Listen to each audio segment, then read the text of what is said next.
About to run the intro?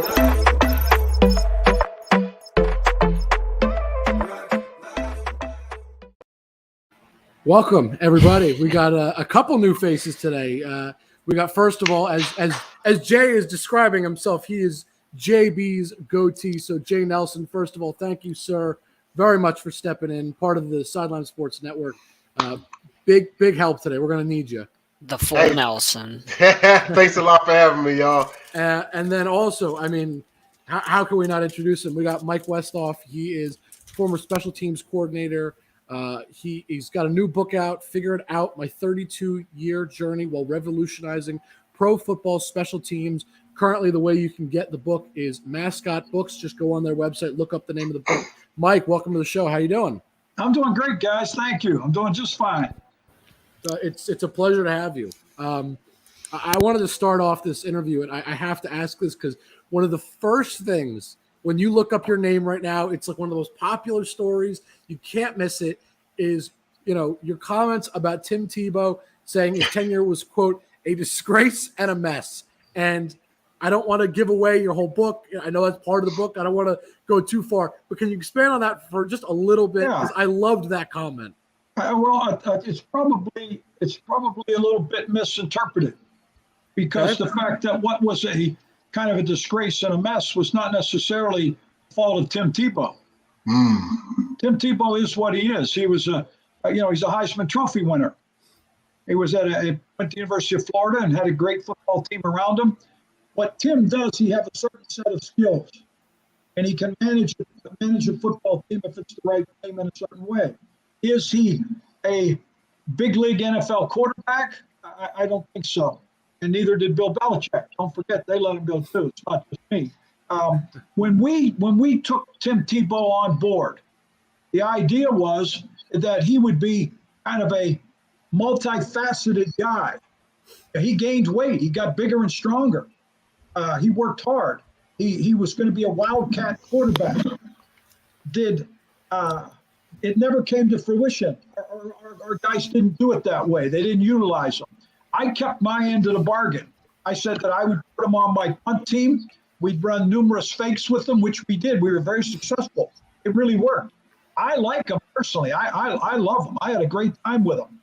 Do I think he's an NFL quarterback?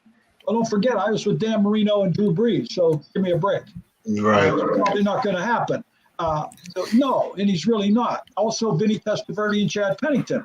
So what he was, if we had molded him into that, as we brought him in and promised, then I would have never made that comment. So that comment had less to do with Tim Tebow than it did to the way we handled him, and I hope you can get that as clear as possible. Absolutely, and that's, that's why we do these interviews, because sometimes the articles, they don't do it justice to what is meant to be said. So I appreciate you clearing that up. Now we know. So on the topic of Tim Tebow real quick, and I hate to keep calling failed experiments, but, you talk about he's a good athlete, right? That's great. What did you think when they tried to make him a tight end? Because you worked with him. You clearly have good things to say about him. It's not like you dislike the guy. And you didn't think it was a quarterback. Did you think, putting on the weight when in Jacksonville, did you think him being a tight end was a possibility? Did you think it made sense? He had no chance. I would have bet my boat on it. And then don't get me wrong, it has nothing to do with athletic skill, because the skill's there. Tim Tebow is not, you give him the ball and run with the ball, he's very physical. You ask him to block somebody or tackle somebody, he's going to be playing baseball. Okay. Doesn't happen. People have tried to get me to compare him to Taysom Hill. They're not even in the same league. No. They're not in the same league. Taysom Hill will knock your head off. He can block. I think he's the best hybrid player that there's ever been. That's what I believe what he can be. Because as a hybrid guy, it can do lots of things. He's right there. Best I've seen. I'll try to find one better. Jim Jensen did a nice job for us, but Jim couldn't do some of the things. He was a great special teams player for me. Tim Tebow was not going to fit into that. I had one of my few punt blocks in the history of my career of Tim Tebow when he was our TP. And in a situation I didn't want to use him, I was going to use Eric Smith normally. But Eric got hurt. I had to use him. Well, they ran right by him like he was opening the door at church. And it was a little bit, I wasn't a very happy camper, to tell you the truth. So, no, it's just a different He's a different kind of football player. You put him in the right role, and I have a lot of faith in him. You take him out of that role, and it's not going to happen. All right. Well, there you go. Real quick, gentlemen, do you guys have questions? I know I got some questions from JB here, but I want to turn it to you guys before we – JB sent me some questions before the show. But, gentlemen, if you got questions, take them. You said, and I think that's kind of a popular stance, that Tim Tebow is not an NFL quarterback. But you mentioned Taysom Hill. Do you think that if given solely the role of quarterback, do you think he is or could be an NFL quarterback? That's a good question. As much as I love him, and I gave him his opportunity, I got him going. I'm the one that got him moving. He had never dressed a game until I got there. You'd have to really tailor your offense to him. It's got to be a little bit like what Baltimore did, how they tailored that offense. They did an excellent job of it. Now, the problem with Taysom, if you look at his history, he's got a history of injury. And when he's playing a lot, he's been banged up. His last 2 years of college, it happened to him. Now, when I was there, and he was playing part-time, a little bit for me, a little bit offense, moving in and out, he was fine. He made it through. And he's got to be there every time because, believe me, when he comes after you, it's 600 miles an hour. Here's a guy, 6'2", 230 pounds. He runs into 4.4s, and he can run you right over. So Taysom, he gets banged up a lot. Much as I love him, I have a hard time seeing him as a classic NFL quarterback. I think you would have to make a major commitment, and then I worry about injuries. I think he's perfect as a hybrid guy. Move him in and out. He's an H-back. You throw him in a quarterback, but he can throw. Yes. He can throw the football. Yes, he can. He can throw. So, toward Dan Marino now, I see what you're saying. It's a valid point. But he can throw in comparison to guys in that role. He throws excellently. So you have to keep all that in mind. Nobody likes him better than me. I talk to him quite a bit. And if it were my call, I would want him to be a multi-purpose hybrid type guy. That's fair. Even though I know his record as a starter. If you look at his record as a starter, it's pretty good. But I think that has as much to do with them being a much improved defensive football team as anything. Correct. Right. Because he did win a game 9-0 at Tampa Bay last year, which didn't have anything to do with him. That had everything to do with the defense absolutely shutting down Tom Brady and company and holding them to 3 field goals. I can't disagree with it. Yeah, that's what I'm saying. Yep. I would not have him as my starting quarterback in the NFL. And trust me, there's nobody likes him any better than I do. Agree. There you go. John, he keeps talking about Dan Marino. I'm shocked you haven't asked a question yet. I mean, I what can I say? I love Dan Marino. I mean, I grew up a Dolphins fan. I grew up watching all the teams that you helped build, Mike. So, this is a dream come true getting to talk to you for me. Ask some questions, man. I'm giving you the floor. Come on. What can I ask? I mean, this guy, this guy knows Dan Marino. All right, I'll take a question. I mean, this guy's the coolest. I mean, Jay, if you got a question, if not, I got questions. JB, Go ahead, brother. You got it. I mean, JB, who's not here, Mike. I think JB may have been the person you spoke to, actually. But JB had a couple questions, so I definitely want to ask some of those. And obviously, we may have some more stuff. But JB had a great question. You coached for so many years. Who was he called it your special teams warrior? Who was your guy? Who was that one guy you could trust when you were coaching them, that you put them out there, whatever the situation was, you knew they could get it done for you, whatever it needed to be? That's a good question because you have to divide them into different categories. I would put Taysom Hill in that role. He could do everything. He could cover, he could block kicks. He could do it all. Also, though, because I had him at a longer time, would probably have to be Larry Izzo when I was down in Miami. And he was a Pro Bowl guy. He went up to the Patriots and came in and did a good job. But maybe at the end of the day, if I'm going to pick one guy out of it, I guess when I was with the Jets, Chris Hayes back in the day just knocked everybody's socks off, and Kenyatta Wright would blow you up in a minute, and don't write a letter home to your parents after he did it. He was so tough. I mean, he was a tough kid. I loved him. But I would go back to Bernie Parmalee. Bernie Parmalee. Nice. I haven't heard that name in forever. Well, you got to Man. read my book because the story of how I kept him on the See? football team is one that I think is really, you could never do it today. It could not happen today, but I did it, and you got to read about it because it's really interesting. And then you'll hear how Bernie described it.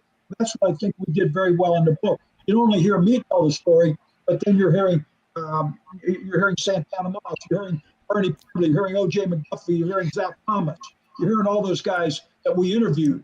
And so I think that's the thing that I love about this book. But Bernie Parmalee, I loved him, and he was the warrior. He was really a warrior, hardest hitter that I ever had. He hit. And I mean, I took a lot of pride. I thought as a coach that the units I had were the most physical in the NFL. I firmly believe that, and I know everybody think I'm cocky and everything because I probably am. But at the same time, you take it. I just loved it, and that's what we did. But it was always doing it the right way. I never taught anything cheap. Always taught from never above the shoulders, never below the thighs. That's where we played the game. But yeah, we're Nice. your head off. We're coming after you. Right. You know, Roger Goodell, the coach that I have on my brick, he was teasing me this fall, and he said, "Mike, you're the last one to complain about the rule change. Can we change most of them because of you? The stuff that you did, it was so physical." And so, but yet, I thought we did it the right way. Bernie Parmalee, oh my goodness gracious. He was really a tough guy. He played hard. He was a disciplined guy. He was a great, now he's a running back coach at Jacksonville. He's been in the league. He's a great young man.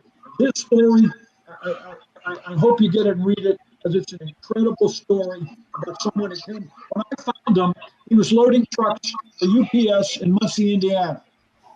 Wow. That's what he's doing. I signed him. You hear the whole story and the way we got him in the league. I couldn't be more proud of someone that did something outstanding. Where can we find that book, Jake? That is currently the best place to find it, according to Mike himself, is Mascot Books, which is the publisher. Go directly to their website, look up the book. That's where you're going to find it. That's look up Mascot Books. The title of my book is Figure It Out. There you go. They'll deliver it right to your door. There you go. So, Mike, I got one more question I got to ask you. And then, guys, if you have more questions, but if not, we'll go from there. You made your comments about Mark Sanchez. I have just snippets of what you said. So obviously, you correct me on anything that may be misinterpreted. Of course, I can only read what's written online. But you've made your comments about Mark Sanchez, and you were there for the infamous butt fumble. Everybody knows it. Everybody's seen it. I know it's just one of those things. It was a freak accident, probably, but I would love to hear from your perspective what you saw, what happened, because there's only so much you hear and what you saw on TV. I'd love to get an insider perspective. That play was very smallly emblematic of that game. I mean, that game was a disgrace. We got killed. We got our post, we got our play, you name it, it happened that day. We got beat up. That play, that was an accident. Mark turned, he ran right into him and hit him in the fumble, et cetera. Yeah, everybody makes fun of it. That play to me was just as non-plausible. It doesn't bug me at all. I don't think it's one of those things that I don't know. Here's the way I look at it. The guys that are writing about that play and making a big deal about it, to me, they're the guys that never got picked in gym class. So I don't really care what they say. But that's how I feel. I'm sorry. No, don't be sorry. I mean, I worked in the media for all those years, so I respect it. But with Mark, again, some of that stuff gets misinterpreted. Mark Sanchez was a very good quarterback for the football team that we had. Yep. We led the league in rushing. Damian Tomlinson, Thomas Jones. We had Ferguson, Nick Mangold, Alan Faneca. Those are good football players. A fantastic offensive lineman. That was tremendous. And Bill Callahan was the coach. Yep. Pretty good group. Yeah. Okay. You got Joe Reedus on defense. Yep. On one side of the field, and everybody else on the other. Okay, go ahead, so you can beat us. And I had an all-star team. We were a good football team. We weren't the sexiest. It was a manageable quarterback. All of a sudden, we're letting guys go, and we're going to turn us into the New England Patriots South Branch. It's the craziest thing I ever saw. So we go to 2 AFC championship games because we could run the ball, control the clock, go for it on fourth down, play good defense. I could score against anybody. And we were a tough team. We were tough. We would knock you around. We were physical. And we could go into Pittsburgh and beat them. I remember that time we had to win that game to get into the playoffs. Things like that.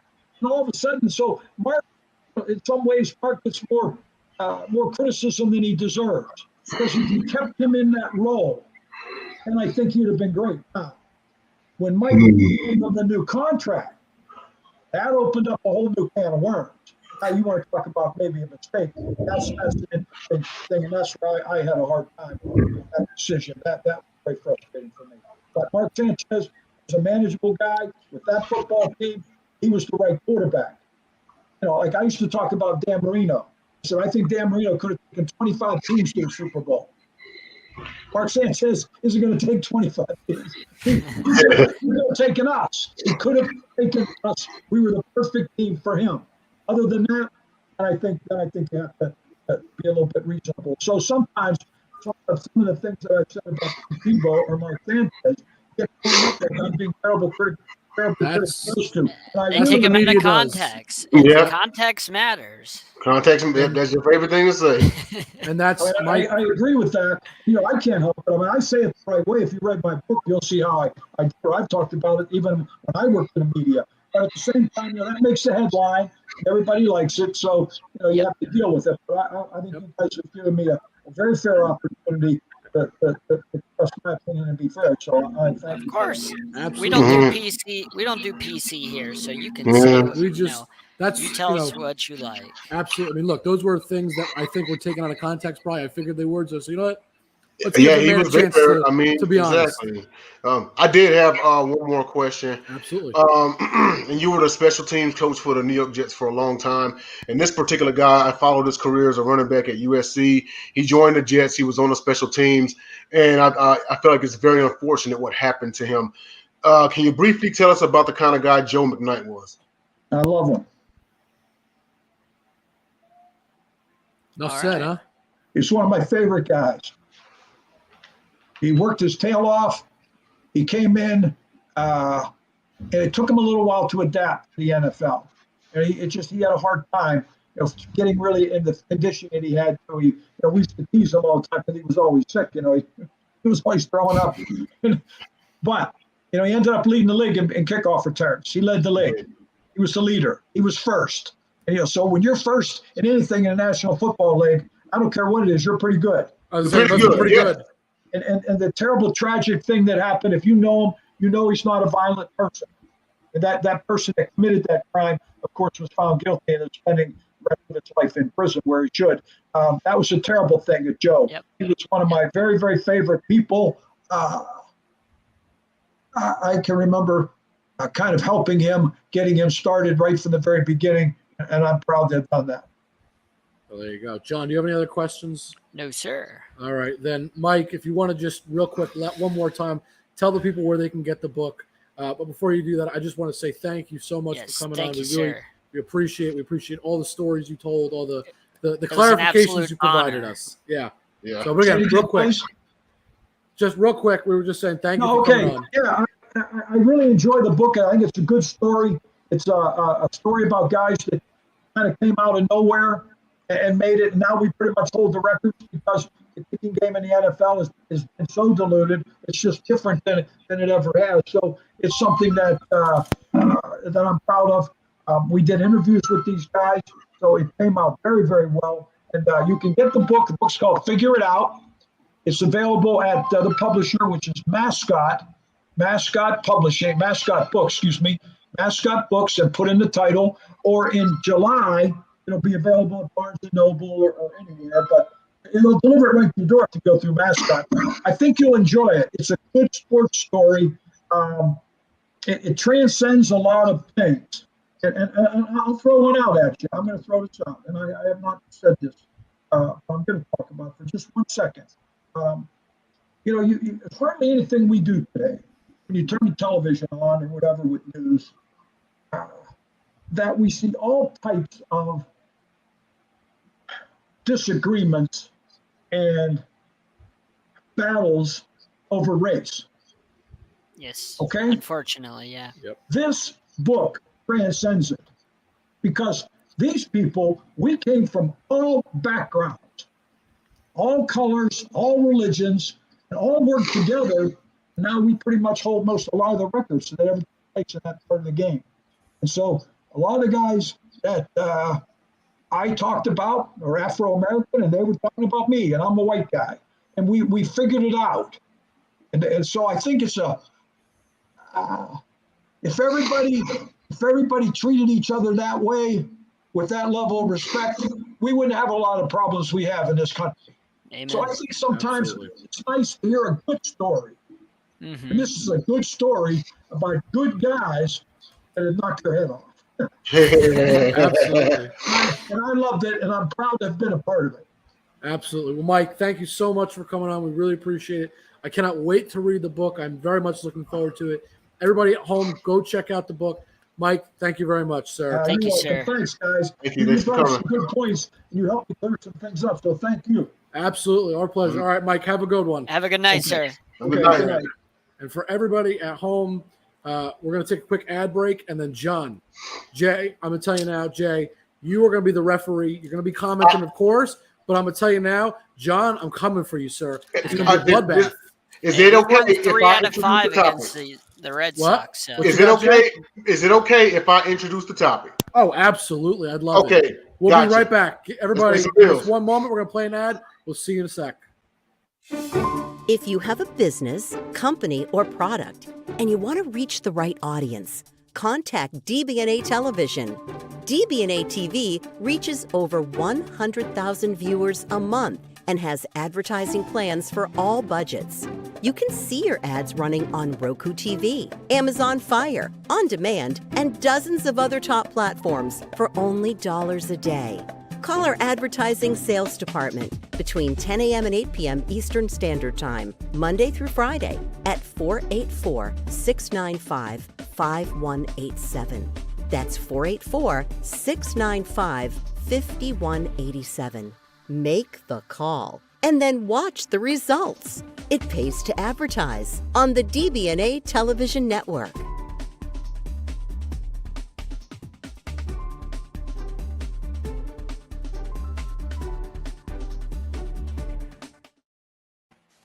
All right, Jay, take it away. And we are back, and it's probably gonna get ugly. So I hope y'all don't have sensitive stomachs at home. Get your barf bags ready. So last night was Game 7, and before I get more into this, I just wanted to say that I thought that the Battle of Alberta was gonna go 7. And I felt like it was the closest 5-game series. Like, I had never watched a 5-game series that felt like it went 7 games. You know what I mean? I did not think whoever was going to come out the winner. I did not think that Carolina, New York was going to go 7 games, but it did go 7 games. It was an exciting series.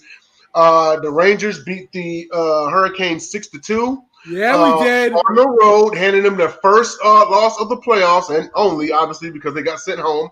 So, with that being said, because your team was the victor, Jake, take it away. Your thoughts on Rangers, Hurricanes. Go. Baby. Oh, did it feel good? Because all I could think was John's comments from the week before. And John, I live rent-free in your head. Oh, John, because all I was thinking about was you said you would win games 5 and then 6. And I said to you last week, I said, you are not winning game 6 at the Garden. I said it's going 7. I said just because we came back, we won 2 games at home. I said now the series is going 7. I said if we hadn't won those 2 games at home, it would have gone 6. I told you that's what was going to happen. But the fact of the matter was we won 2 games at home. I said the series would go 7. You were wrong about that, sir. I was with you and said the Rangers would lose this series. JB, who has commented, I love it. JB, I told you. So we can't give JB credit for that because he has no idea who plays on the Hurricanes. So he doesn't even know. No. He doesn't even know who's playing in this series. No. He probably doesn't even know any Rangers players. JB was right. So you can't give him credit for that. I give him That's all like the credit. somebody that he's the same person that John, does the NCAA bracket. John, that doesn't matter. And gets to he wins the NCAA bracket. John, he's like one of those people that knows nothing about it, but somehow let's wins move past this because congratulations, JB. You're the only one. Not the point though. I said the Rangers would lose in 7 on my my fixed prediction. My original prediction, I said they would lose in 6. So you can't brag. No, but I can brag, John, because you predicted your team to lose. You never bet on your own team, sir. But do me a favor. Not raise your hand if your team is in the Eastern Conference Finals. There's no money taking place, changing hands, so it's not a bet. Hold on. I'd like to point out this real quick. I was the only one that could raise my hand because your team's not in the Eastern Conference Finals, good sir. They're not. This is the same organization that wasted Henrik Lundqvist's career, his prime, never got a championship. He got to 1 Stanley Cup and never got one. John, it's the same organization. John, we're going to make arguments about other things that doesn't make sense. You're arguing about things in the past and talking about I was just asking. I was just curious. Asking for a friend. That's fine, John. But the point is, that organization that you want to beat up on just whoops your butt in not 1 but 2 straight Congratulations, games. You beat a backup goalie that had 0 playoff appearances. I'm going to mute you, sir, because I don't want to give an excuse. One second, Jake. 1 second. Yes, sir. So, we've heard from Jake's side, and he's got all the bragging rights, man. Drink all the champagne you can. Oh, I am. However, I do want to hear John defend his side. I want to hear John's thoughts about the series. Once again, it was an exciting series. It went 7 games. So, talk to us, John, about your Hurricanes. Do you think it should have went 7? Now, hold on.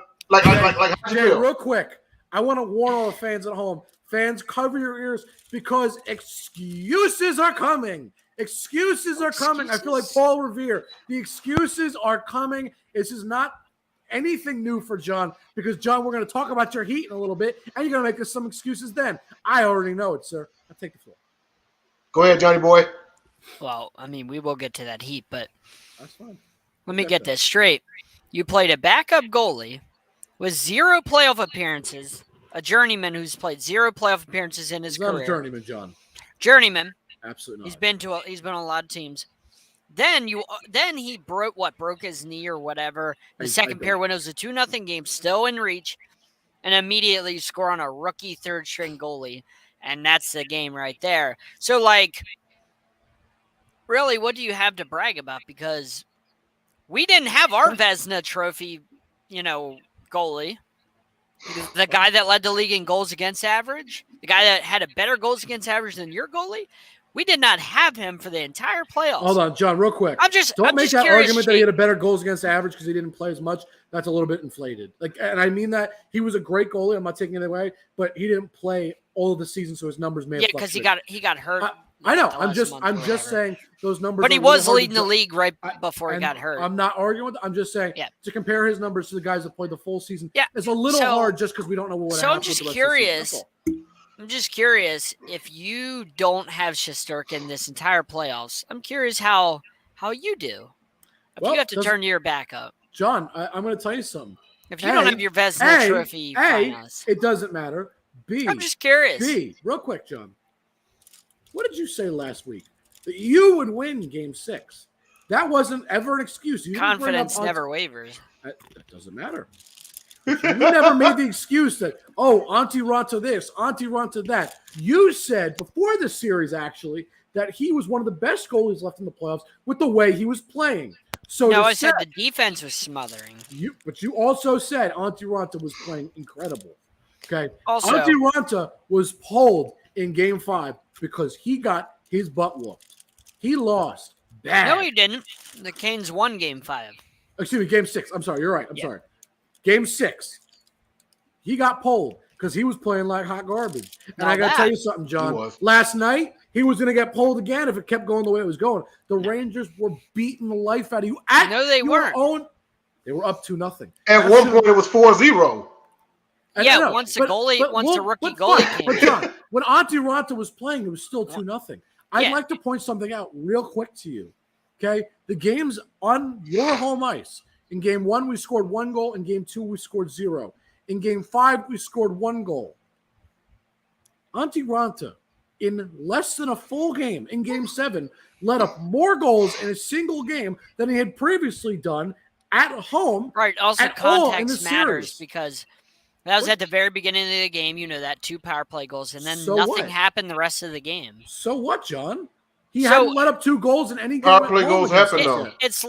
It's like whenever a pitcher gives up a couple earned runs in the first inning, and then you get to the 6th inning and he hasn't given up any runs. It doesn't matter. His Kinda start like is still that. tarnished by those. No, I'm just telling you, it's kind But of like that. It doesn't matter. Whereas well, I'm saying Jay said that. You No, guys I want to hear his side. Go ahead. The context. Yeah.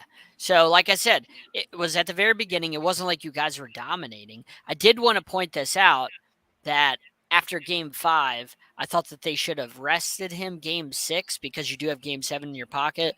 And typically with goalies, you don't want to play them all 7 games in a series. Typically, like most coaches won't I do completely that. disagree already. So I thought that they should have rested him Game 6.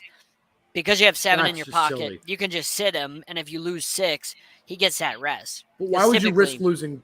Whatever. John, I'd also like to point something out to you real quick. Antti Ranta, who played all of the playoffs for the Kings, he played he was your starter. In Game 1 at home against the Bruins, and I'm going back to round 1, he let up 1 goal. In Game 2 was the only game on the road, at home, that he let up more than 1 goal. I take that back. It was 1 of 2 times in that first round that he let up more than 2 goals. And that was in an entire game. He let up 2 goals in Game 2, where you guys won 5-2. You're smothering on offense. Game 5, he let up 1 goal. Game 7 at home, he let up 2 goals. My point is, he let up 2 goals in the first period. Now, I understand by the second period we weren't scoring. But, John, we had 2 early goals. Our offense was crushing. Bang, bang. I do want to point out, because we haven't talked about it, which led to one of your goals. We haven't talked about the Jacob Trouba illegal hit. What was illegal which about he it? should have been tossed. What was illegal about it? Tell me. Did he leave his feet? He headhunted, That's left legal. his feet. No, That's he not didn't. legal. He didn't. You're leave not his allowed feet. to headhunt, just in like game- in hold on. football. In game 7, he left his feet. Yes, both Absolutely feet left not. the ice. Who did he hit? I don't remember. So He excuse me hit for that. Jarvis, knocked him out of the game. Okay. Remember No, I did. did, yeah. I don't know your team that well. our guy on the first line? I remember the hit. Look, I will pull up the play and happily watch it. Please. It was game 5, right? No, this is game 7. No, this this is was last last night. night. Oh, that was last night. My bad. Yeah. It was completely Yeah. legal. Left his feet, Did not. hit him in the head, and Hitting in the head is legal. no, it's not. Yeah, absolutely is. That is completely illegal. You Don, I will cannot put hit amounts of at money. all in the head. You absolutely can. In hockey, you absolutely can hit a player in the head. I will You're look not it allowed to up go right now. above the net. It's just like in the NFL. You can't go above You can hit a the player neck. in the head in hockey. Maybe when you fight. Hold on. Hang on. Okay. Here's the who new intentionally wording or recklessly approved. Here we go. The rule is, sorry, Jay, a major plus a game misconduct shall be assessed to any player who injures an opponent as a result of head contact or who intentionally, let me finish, or intentionally or recklessly contacts an opponent in the head, face, or He neck. did that. He Not left recklessly. his He feet. finished his check. I will pull up He the left play. his feet. John, If you leave your feet, John. it's an automatic penalty. He didn't leave his feet. I will pull up the play right now. I watched the play 100 times. The announcers, they had an That expert. was a huge, yeah. Everybody said the hit was completely legal because it's Are you talking about people from ESPN? Because ESPN was all over the Rangers, so of course you're going to get that. He didn't leave his feet. I'll watch it right now with you. I'll watch it right now. Would you like to watch You it? got it? Sure. I got it. I'll happily watch it Oh, yeah, let's go. Right. because he did not leave his feet, John. I know he didn't. And don't listen to the title because people post whatever they want. It's to get clicks. This means nothing. And I'm not doing this to save my own case. I just don't. Titles are literally just to get clicks. Everybody knows that.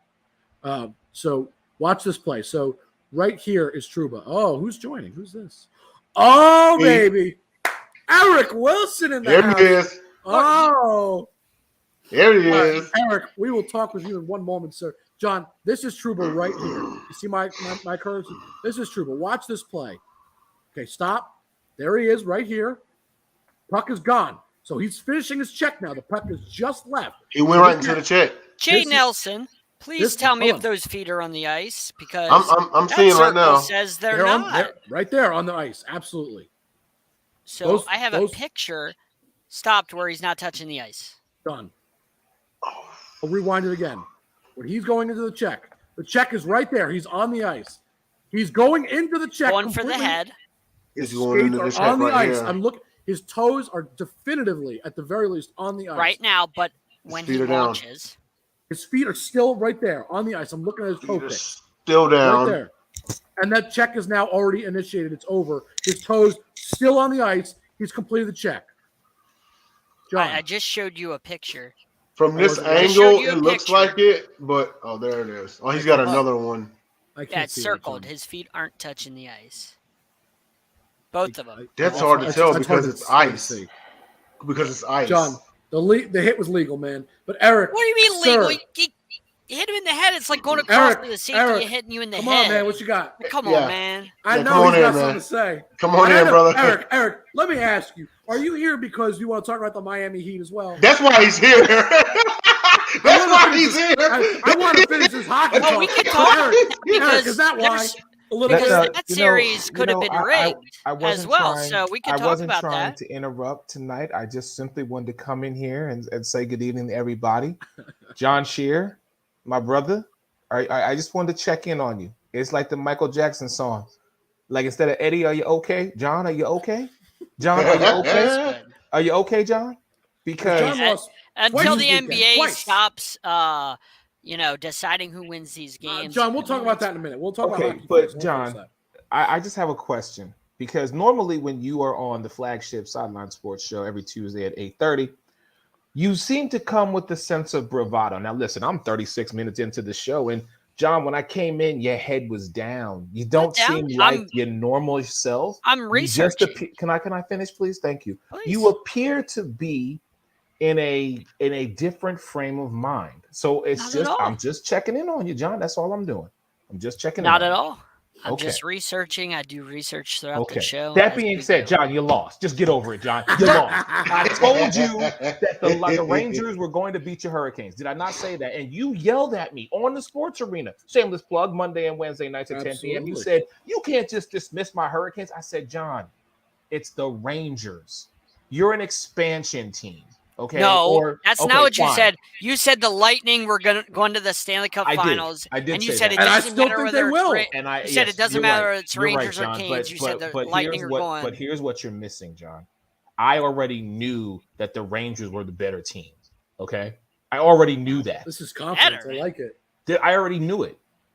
John, you have to understand. Say one doesn't mean they're the better team. Just because I'm a black man don't mean I don't know hockey. Okay, let me pull that to you right now. I never said things for putting racist words in my mouth. I'm not putting racist words in your mouth. John, he's messing with you. John, he is messing with you, and it's working. All right? That's not working at all. John, I'm just hanging out. So your Hurricane. So now, John, see, first, my food? I'm glad you were practicing your golfing prior to the end of either one of these series, because I was not. It's been over a week since I lied, John. I've got receipts. You can't see it because I've got receipts from you saying to me, I'm practicing my golf swing, getting ready for the next Sideline Sports Golf Invitational Tournament. Oh yeah, that was over a week ago. Okay, but John, were your teams not both in their respective playoff matches during that time? Why would you be golfing at that time, my friend? They weren't golfing whenever I went. Okay. They weren't golfing? You mean I was they out of town when the real quick, John, when the game sevens happened. John, I gotta call you out, man. And this comes from a place of love. You know that everything does here. This is never out of a place of malice. But man, you said something really, really silly last night in one of our chats. Man said, and I'm quoting here. I'm reading exactly what not every team that wins in the playoffs is a good team. That's true. I stand by that. That is a ridiculous statement. From a man who is upset that his team lost to a team that was not better than his, Eric. And Eric, I clearly they were. I knew they were. I just got to ask him one thing, just one thing. Did you mean to say not everyone is the best team or good, period? I meant good. I mean what I say and say what I mean. Okay. No. I was just making sure. And I didn't have to read between the lines or nothing. No. Yeah, let me say this. The Rangers were not the better team, in my opinion. I thought the Kings were the better team. Now, I am happy they won. I couldn't be happier. I was watching the game last night, man. I was freaking out, screaming after everyone. I was so happy as a fan. But I knew going into that game, I was very nervous. The Canes at home were a great team, and I thought they were a good team all year. And their goal differential at home was astronomical. It was incredible. That's why I picked them to win the series. But, John, you cannot make excuses like that. And, John, there was another excuse you made last night. I don't make excuses. Oh, but you mean what I say and say you what I said mean. You said the Rangers are not a good team, period. So I ask you, sir, I ask you this. No, let me just ask you this. And I don't want excuses. Excuses are then don't bring on Monty Ronto. I don't want to hear it because that's an excuse. Then why did your team lose at home 6-2 to my New York Rangers? Why did they lose if they're not a good team? How do we score 6 goals on any NHL goalie? 6 goals is a lot. Okay. Like how did this? What is your excuse? What is your explanation for this, sir? Because like I said, know that happens. when Antti Ranta broke his knee or whatever it was, and it was still a 2-0 game, you throw in a rookie third string goalie. That's the excuse. Of course, any team is going to beat that goalie. That's the excuse. It's not an excuse. It's facts. John, we were up 2-0 when he went out. What's your point? You guys only scored 2 goals in the game. You scored 4 on a rookie goalie from there on out. So what? But, John, you're missing Jake's point. They were already up by 2. I just choose to ignore it. You were up by 2. So all we had to do was score 1 more goal to technically win based on the way the game went. How they won 6-2, and I explained it to him. No, John. I'm not just asking how we won 6-2. John, I'm asking how we beat you in the series overall. Because you claim we're not even a good team. So if the Hurricanes lost to what is not a good team, what does that make you? Does that make you trash? Does that make you literal garbage? Does that make you worse than not a good team? Does that make you bad? When the Phoenix Suns lost to the Dallas Mavericks, does that make the Phoenix Suns a bad team? No, I didn't say that. Thank you. But the Mavericks a good team? Yes. No, they're not. Yes, they are. They have Luka. They're not a good basketball team. John, no, they're not. No, that's not a good basketball team. Okay. No, John. Like that's what I'm saying. Like the Mavs aren't a good team. John, if you said they have Luka, if you said to John, if you said to me, does this make the Mavs the better team? The answer is on paper, no. In the series, yes, they were the better team because they came out on top. But obviously, I'd pick the Suns to be the better team just overall any day of the week, obviously. Same thing with the Canes and Rangers. I would tell you any day of the week, and I sat here on our show repeatedly picking against my own team as much as it hurt me and saying, I love my team dearly. I bleed blue, but I felt the Hurricanes were the better team. Jake, however, Jake, it doesn't matter. Don't ever do that again. I don't care if you're down by 50. Don't ever do that again. You are a Rangers fan through and through. You stick by your team no matter what. Look, when I'm making expert if we have to sit here, hold on. If we have to sit here and listen to John Scheer run his mouth day in and day out about his Miami Dolphins, about his Miami Heat, about his Carolina Hurricanes, about his Baltimore Orioles, and everything, whether they're good, bad, or indifferent, you stand by your team. I don't care. Look, Nick, I'm sorry if there's 2 of us on this panel that can look forward to the NFL season and 2 of you that can't. Texans and Giants can't. Eric and I can. I still can. Real quick, and then I want to get to basketball because I know we want to talk about the Miami Heat. Yeah. You guys suffer even more tonight because this is the roast of John Scheer tonight, basically. That's what's basically going on. Can I introduce this topic? Yeah, give me 1 second. I want to say this. Please bring up the Heat, please, because you know I'm going to throw it right in your face. Let me just say this, and then Jay, absolutely. Look, Eric, man, when I'm making my expert picks, who do I think is going to win the series? I have to be impartial. Trust me. I wanted to say Rangers. I can't do that, man. I got to be impartial. That's just the way I do it. So that's why now I get to sit here and gloat my butt off. No, and you say, picked against your team. You can't do that. I absolutely can, John. I am happy to be wrong, and I'm admitting I'm wrong. And guess what, John? Unlike your Miami Heat, you're like Pete Rose betting against your own team. No. Unlike your 2 teams, my team's still in the playoffs, sir. Jay Nelson, take it away. Introduce us on the last topic here, sir. All right. And so with that being said, on Tuesday? Yep. So on Sunday night, we had another Game 7, and that is the Boston Celtics at the Miami Heat. Jason Tatum and Jaylen Brown did their thing. They pretty much dominated the entire game, and the Miami Heat went down. They actually had a couple of great runs to come back, but It's like the Celtics just kept on widening the gap, and then down the stretch, Heat make it a 2-point game. Then it was Jimmy Butler's shot, which I'm pretty sure we're going to go into. But I called Boston Celtics in 7. I commented on the Sports Arena in the comments. Also commented on the Sip Off. I've commented on Sideline Sports. So I want to start this off with John himself. Hold on, Johnny Jay. Boy. Give me 2 seconds. Eric, I'm going to text you something right now. I know the excuses he's going to make. I'm No texting excuse. you. I'm going to text you exactly I what just he's want to know if I'm the texting- NBA hold is on, rigged. hold on. That's all Eric, I want to know. I texted you 2 things.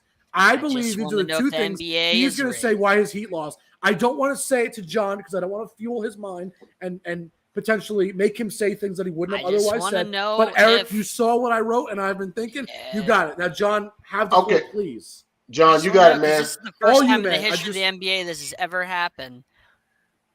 It's the first time in the history of the NBA that we've ever seen this. How do you, in a game 7, when a guy and I could pull up the photo. I'll pull it up right now. What do you know? I got it on my phone. You're telling me that guy's near the 2-point line and you can review that as a 2? As you thought that was a 2-pointer? Hold on. Oh, Hold on, I'm not done. you're missing. I'm not- John, you're wrong, though. No. They called it no point because No, he stepped no. out. The reason that John. they reviewed it was because they thought that it might have been a That's 2 fine. instead of I'm a just- 3. I just wanted to clarify they called it no basket because they say he stepped No, out. I know. I just wanted to clarify. That's all. But I'm just telling you, how do you, when he's nowhere near the 2-point line, how do you review that? How do you stop it after minutes of play and you're like, oh, let's go back, and we thought that might be a 2. Then you change it from a 3 to he's out of bounds, which you don't have conclusive evidence because you could go either way with that being out of bounds or not. That's like a 50-50. And we all know in the NFL, in any replay, if it's not conclusive 100%, you cannot overturn it.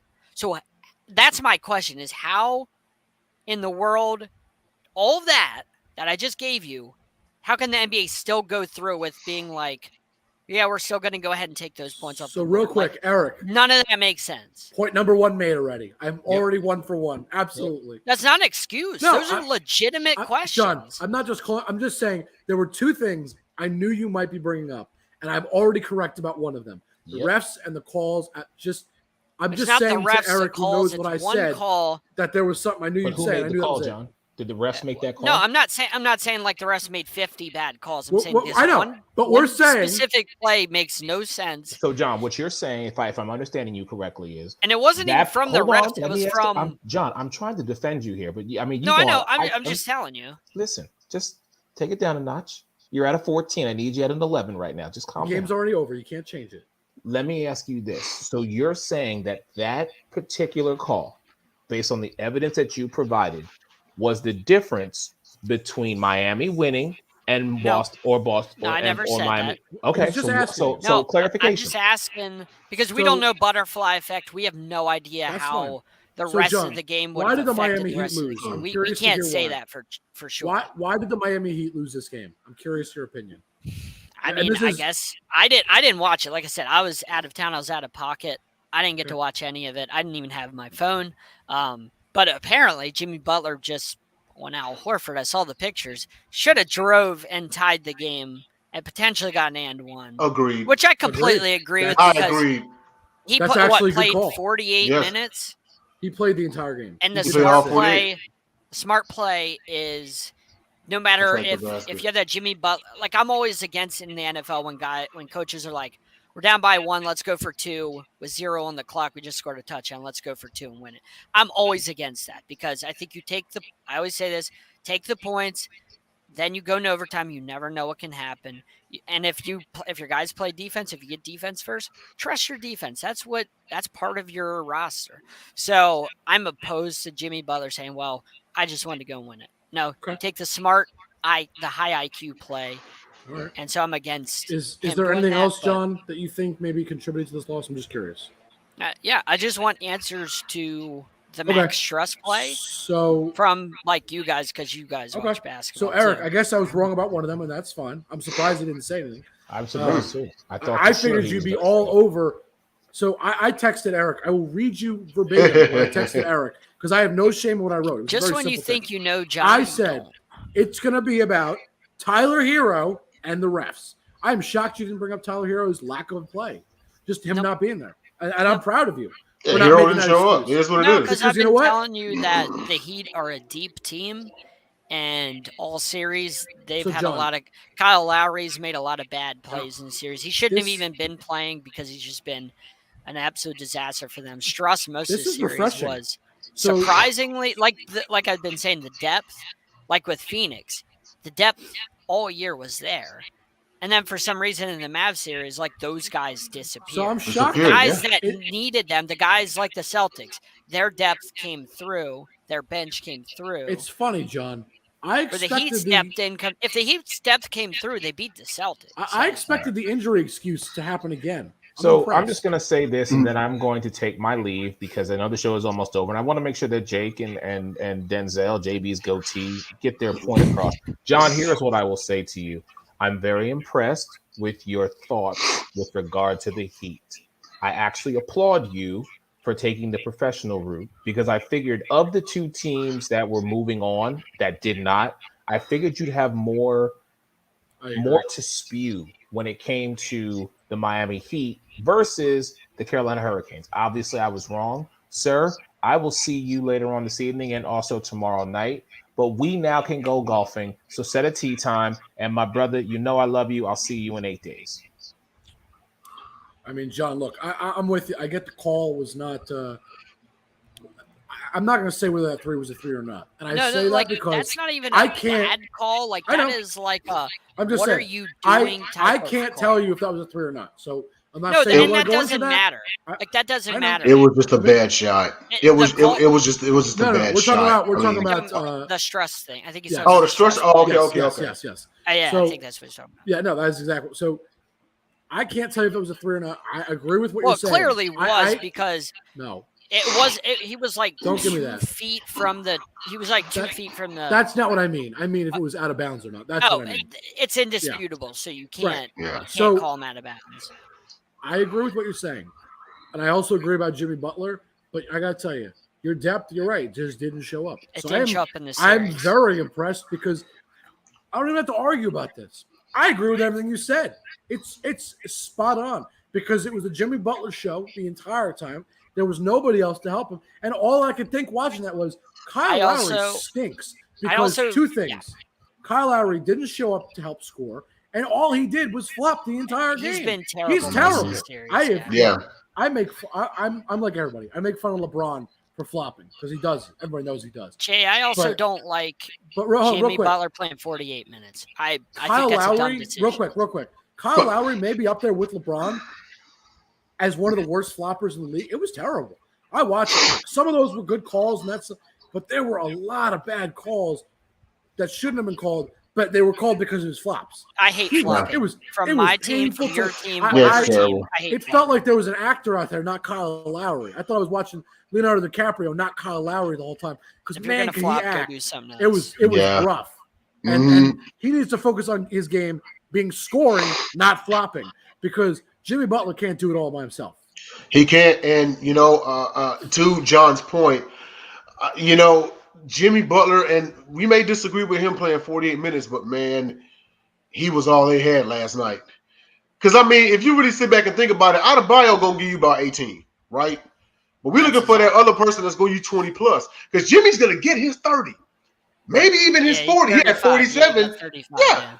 And he had 47 in Game 6, right? Mm-hmm. He's going to give you that. But we need that second and third person that's going to give you like 20, 25. And don't get me wrong, Adebayo had his games where he did cross that, but for the very most point, he's an 18-point dude, 17. He's like Draymond Green with a little more offense. Exactly. So with that being said, and besides the fact we just talked about Kyle Lowry, Tyler Hero didn't show up. Were they really as deep as you say they are? They are. Their guys didn't show up, when they need them, and I think that they relied too heavily on Jimmy. That was my opinion. I think that it's not a bad one. It's not a bad one at all. Sometimes you don't show up. It didn't make sense because Struss, there was back-to-back games where Struss was I think the one game on the road he was 0 for 10. Then the next game he was 0 for 7. I mean, he had back-to-back 0 for games. So I mean, Struss, there was a lot of games where he was terrible, and most of the season he was really good for them. So I mean, I expected, much like Phoenix, I keep mentioning them, like their bench, their depth let them down. They had a lot of guys like Cam Johnson and guys like that you expected to step up and just kind of DeAndre Ayton. I know he's not a role player, he's not a bench guy, but guys like that don't score all that much, but you expect them to step up and then they disappear. And you know what? You need John, them right. in those quick. situations. You have 3 superstars on that team. You got Jimmy Buckets. Okay. We know he's the best of the 3. It's not even close. You got Victor Oladipo. And you got Kyle, Mr. Flop Lowry. Okay. Who showed up in this series? 1. 1 out of 3 showed up. Okay. Oladipo didn't do anything. And I understand he's not the main guy. But to score in a game 7, Kyle Lowry, he scored 15. For Victor Oladipo to score 9 points in 33 minutes, I'm sorry. That's pathetic. He didn't even break double digits. At least Kyle Lowry, despite all his flopping, scored double-digit points in 15. That's not good, but it's better. Jimmy Butler did everything. Jimmy Butler scored 35. That's great. But you need to have, with 3 superstars, you cannot combine for such little. You can't combine for 60 points. So that's why we've 3 heard guys. a lot of rumors about them going to get either Donovan Mitchell or Bradley Beal is coming off season, or LeBron James potentially. But John, what is that going to do for you? And I say you're asking about It- another scorer No, that I can know, put up 20 to 25. That's Those are guys that can do not that. it, John. You don't need another star to put up 20, 25.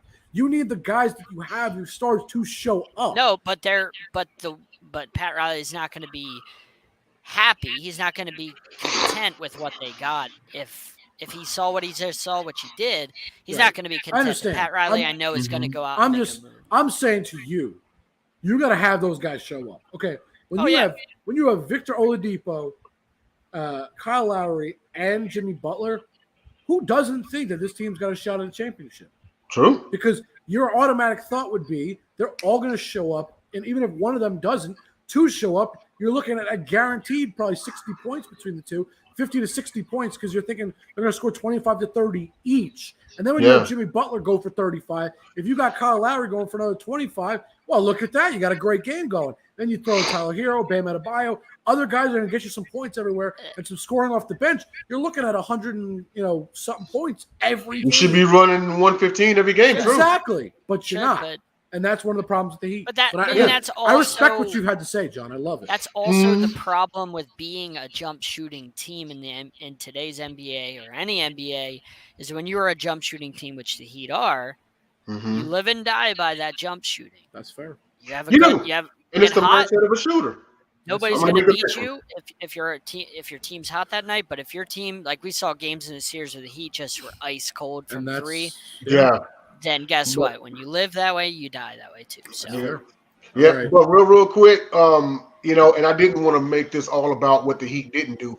We got to give credit to Boston and talk about what they did. Yeah. Jason Tatum, the Eastern Conference Finals inaugural most valuable player. Of course, he was the shining star. Marcus Smart stepped up defensively when he needed to. So did Williams. So did Jaylen Brown. Al Horford, absolutely. Al Horford's like 56 years old and he's still out there. Hey. So. But the number one thing from my view as to why Boston won is because they took care of the basketball. Now, John, you can even attest to this.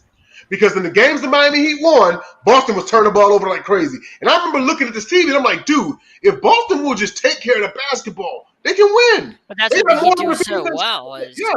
That's what they do is they clamp you defensively and take the ball away. Right. That's their bread and butter. So all right, we are running out of time here. So Jay, I'll throw it to you first. Tell the folks at home where they can find you and check you out. Man, thanks for letting me come on here, man. Absolutely. It was an honor talking to Mike Westhoff and, of course, mediating. I know y'all too, Slipping Rivalries. Y'all do this like every single week. But it's about as normal as the sun shining. But you can find me, first off, later on tonight, Watch Confidential. It's going on at 11 p.m. Eastern Standard Time, so it's the best Cubs coverage. We're going to have about a 30-minute show tonight, but we're going to have Jordan Long. Is going to be hosting. Then also you can find me on The Gauntlet. That's on Saturdays at 8 p.m. Eastern Standard Time. And then, no, that'll be 7 p.m. Eastern Standard Time. And then also on Basket Bros at 8 p.m. Eastern Standard Time.